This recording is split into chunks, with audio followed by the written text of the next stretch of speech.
and as a true television pioneer. Harry Como and Dinah Shore, builds the pearl and it does it for. And here's another genuine television pioneer, Dick Van Dyke, whose career really took off here at WDSU almost 50 years ago. In 1958, he returned to star in our 10th anniversary broadcast.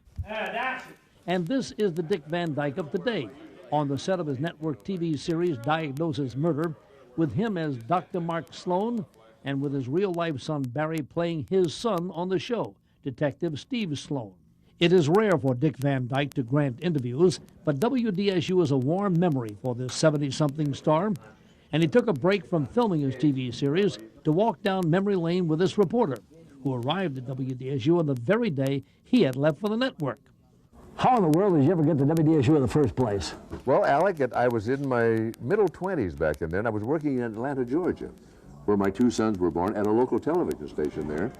And a very persuasive program director from WDSU happened to catch me when he was in town. And he did a sales talk on me and hired me to come to New Orleans for not a nickel more than I was making in Atlanta. That's how good a salesman he was. What a promotion. Yeah. So what did you do for us? Well, I came and, you know, the first night I got there, I had to do a little kind of a sample show showing what I could do.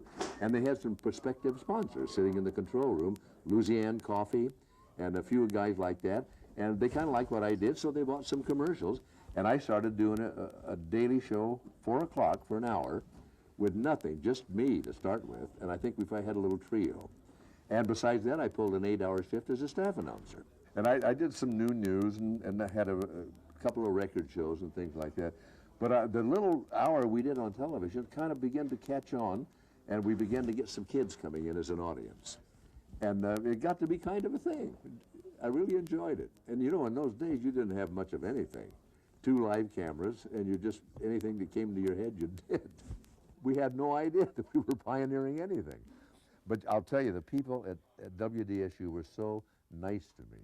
I never worked for a nicer group of people. It was a family down there, and I really enjoyed it.